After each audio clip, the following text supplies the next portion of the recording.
Um, uh, Last night we had a vigil. We're all this number of years since Newtown, and every year we have this vigil. But every day we pray that Mitch McConnell will pass that legislation because it will save lives. 25,000 people have died since we sent the bill over. Not all of them would have been saved, but many of them would have. We have paycheck fairness for women. We have equal pay for equal work, paycheck fairness, Violence Against Women Act, reauthorization, issues that relate to raising the minimum wage. 30 plus million people will get an increase in their pay. If we raise the minimum wage, 23 million of them women. Equality Act and discrimination against the LGBTQ community, Dream and Promise Act, keeping our promise to our precious dreamers. SAFE Act, saving our federal election system that they don't seem to be interested in doing. The list goes on and on. And the Climate Action Now, H.R. 9. That was legislation that we talked about last weekend when I took a delegation. There were 14 of us to Spain for the COP25. We were very well received there. Our message was, we're still in, even though the president has opted out of Paris, the Paris Accord. We are there saying, in the House of Representatives, in state houses, in governor's mansions, in city halls across the country, in the private sector, and in the public sector, Americans are still in. Our children know better than some of the leaders in Washington, D.C., the urgency of the climate crisis. It's a public health issue, clean air, clean water, food safety. It's a jobs issue, it's an economic issue, jobs, good paying green jobs, keep America number one, preeminent in the green technologies. It's a defense issue because the world is in peril from the climate crisis. If you there, you would have heard very dire comments, a recent UN report explaining how close to a real problem we are. I mean, the clock is ticking. As you know, we have a great deal of exuberance in our caucus on this subject, and we want to work together under the leadership of Kathy Castor, our chair of the Select Committee on Climate, as well as our other committees of jurisdiction. The last point I'll make is that if you do believe, as I, that this is God's creation, we have a moral responsibility to be good stewards of it. If you don't believe that it's God's creation, you must agree that we have a moral responsibility to pass it on to the planet on to future generations. So that's legislate. Investigate, as I mentioned this morning, we've heard from patriotic public servants, some of them appointed by President Trump, present the facts, and they are just undeniable, the facts of the president's actions. I won't go into it unless you ask. You heard yesterday in the Judiciary Committee the scholars present the Constitution and how the facts and the Constitution give us no choice but to move forward with the impeachment of the president. And so I'm arranged for the chairs.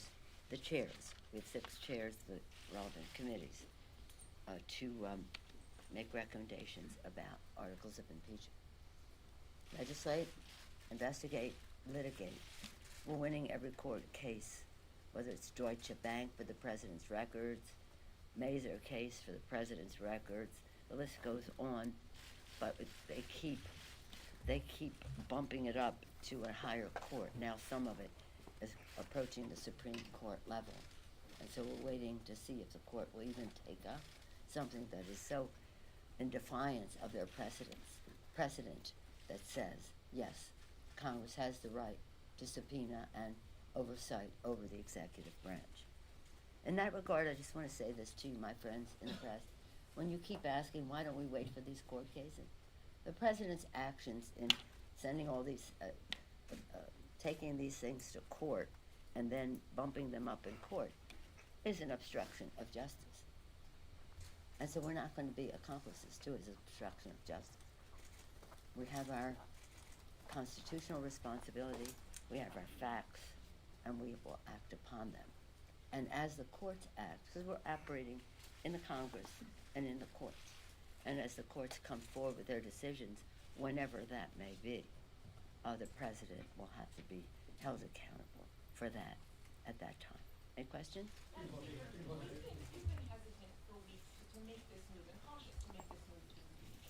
Was there an aha moment for you personally, a piece of evidence or testimony that swayed you now to take this step? Well, I'm glad you asked that question, because all I hear from the press is that I'm moving so swiftly that it's like a blur going by. This has been a couple of years, 2.5, since the initial investigation of the Russian involvement in America's election, which started much of this and then led to other things. But I do think the aha moment for the country was the action taken by the President Trump appointee, the Inspector General of the intelligence community, who said that there was a credible report from a whistleblower of grave concern, and that Congress should be aware of that. And that is the facts of the Ukraine situation have just changed everything. The polls went from 59 opposed to impeachment, 34 in favor, to about even. And let me just say this. This isn't, we are saying the Ukraine. The Ukraine was the vehicle of the president's action, asking a president of another country to make an announcement that he was investigating the president's political opponent and withholding military assistance that was voted by the Congress of the United States. Unless and until he did so, the president did so. But this isn't about Ukraine, this is about Russia. Who benefited by our withholding of that military assistance? Russia. It's about Russia. Russia invading eastern Ukraine. Over 10,000 people died, now maybe 13,000, some of them in the absence of our conveying that military assistance that was voted in a bipartisan way by the Congress of the United States. So sometimes people say, well, I don't know about Ukraine, I don't know that much about Ukraine. Well, our adversary in this is Russia. All roads lead to Putin. Understand that. And so that was the aha moment where we had, see, in the other cases, we had the obstruction of justice, but we didn't have as much information as to what he was obstructing justice of, because the White House was withholding the information and not enabling us, that even Richard Nixon enabled us to have the grand jury testimony. That was it. You mentioned those previous investigations. Do you want to see the elements of the Mueller report or these other? I'm not going to talk about that. Okay. I'm not going to talk. My chairman will be making recommendations as to what our counsel, our lawyers, our chair, the staffs of the committees have been sensational, and we'll look through them for their judgment about what the articles of impeachment were. With all due respect to your question, I'm not here to talk about that, because that's what they'll be working. And let me just say in that regard, what was really remarkable in the course of these weeks is people have heard us talk about this. They hear about the ID, this and that. A few weeks ago, for 2 weeks, under leadership of Adam Schiff, of whom we're extremely proud, we're working with Adam Schiff and Elliot Engel and our beloved Elijah Cummings, whom we miss terribly, but continues to be an inspiration to us, but now Carolyn Maloney. The 3 committees of jurisdiction, intelligence, foreign affairs, and government reform, had hearings bringing in, again, patriotic Americans, some appointed by the president, who presented the facts. And then we had, yesterday, the hearing of the professors, the constitutional scholars. What was so valuable about that is, while we have talked about it, and while the foreign service officers talked about it, when the professors taught about it, they taught about it. And they taught about the Constitution, and what the vision was of our founders and what the violations are of this president and what that is all about. So I think people had just a disparate grasp of why it is important for us to go forward. Yes, sir. The Democrats from districts of the President Kerry who are skeptical about moving forward and impeachment inquiry that later embraced moving forward. Are you concerned at all that some of them may face a backlash if they vote for articles of impeachment and ultimately hurt them in their races for next year?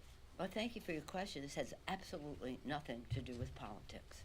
It isn't about politics, partisanship, Democrats and Republicans. It's totally insignificant. It's about the Constitution of the United States, the oath of office we take to protect and defend the Constitution from all enemies, foreign and domestic. It's about the president not honoring his oath of office. So no, I'm not concerned. Speaker, you have You go emphasized ahead, okay. Speaker, on a slightly different note, are you concerned about what this vote might do to the country, and how did you weigh that as you came to this decision? How this vote would do, well, as I said this morning, I'm really sorry the president made this necessary by his complete disregard for the vision of our founders, for what he is doing. Article 2 says I can do whatever I want. It was completely contrary to what our founders had in mind. So all along I said for 2 years, this is an impeachment is not a pleasant experience. It can be divisive. We don't take any glee in this at all. It's heartbreaking. But the president gave us no choice. So we're not going to say, well, we would honor our oath of office, but what? He's the one who's dividing the country on this. We are honoring the Constitution of the United States. And let me say this about our founders. On the Great Seal of the United States, it says, Novo Ordo Seclorum, a new order for the ages. They had so much confidence in what they were doing that they said it was going to last forever, for the ages, because they had written a constitution, a founding documents. Thank God they made it amendable so that we could expand freedom over time and always will continue to.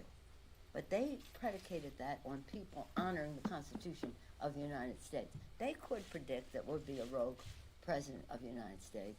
They probably couldn't predict that there would be a rogue Senate leader who would just ignore the facts and the Constitution on all of this. And so we have the responsibility to do that, to strengthen the institution in which we sit. And if we did not act on this, the message to any future president, Democratic, Republican, whoever she or he may be, would be, you can do whatever you want. And if we did not act on this, we should amend the Constitution and remove impeachment, which was very important to our founders. Novus Order Seclorum, from anyone. And I also, from anyone is my theme. That was New Order for the Ages. From anyone is what I've always said about this. As we go forward, we did this in a very deliberative, fair, strong way, recognizing our founders gave us many calls to action. The times have found us, found them to establish a new country, fight for it, and the rest. Found us to protect and defend what they did by honoring our oath of office. But I also said, e pluribus unum, from anyone.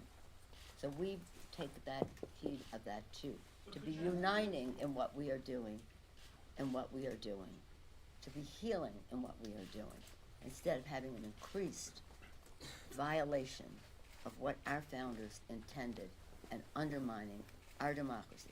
We see our mission as defending democracy for the people. Can you address political question? Last question. In your remarks this morning, you said that we will proceed in a manner worthy of our oath of office. That's right. Many have indicated this is one of the most important, serious things the House of Representatives could undertake. Absolutely. So, It's historic. right, and you have not put a timetable on doing this. You're not going to make another hearing on Monday. What- Presentation of what we have in the committees will be presented on Monday. Right, so, is there any sort of concern about, you said it's not a blur, but moving this before Christmas, moving this before the new year, anything on that maybe taking more time so that the public understands? There was one member this morning, Debbie Dingle, who said that she who meeting with the woman at her funeral and said, I don't understand all of this. Is there going to maybe slow this down, take more time, proceed in a manner worthy of the office? We are proceeding in a manner worthy of the Constitution. We feel comfortable with all of the time that has gone into this 2.5 years since the appointment of Mueller and all that transpired since then. I have confidence, humility, again, a heart full of love for America. We are doing this in the right way, and I'm very proud of our chairman who have taken that. If some people have some unease, we'll catch them up, and we haven't asked anybody for a vote, nor will we. People will make their own minds up about what this is about. Thank you very much. Thank you. Do you hate the president, Madam Speaker? Because I don't hate anybody. I don't have, was raised in a Catholic house. We don't hate anybody, not anybody in the world. Relax, Jim. Accuse me of I did not accuse you. You did. I asked the question. You did. And Representative Collins yesterday suggested that the Democrats are doing this simply because they don't like the I guy. have nothing to do with it. Let me just say this. I think he's an important. I think the president is a coward when it comes to helping our kids who are afraid of gun violence. I think he is cruel when he doesn't deal with helping our dreamers, of which we're very proud. I think he's in denial about the climate crisis. However, that's about the election. This is about the elect. Take it up in the election. This is about the Constitution of the United States and the facts that lead to the president's violation of his oath of office.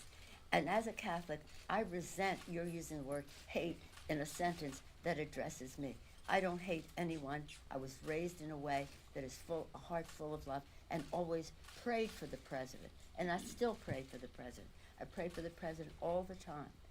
So don't mess with me when it comes to words like that.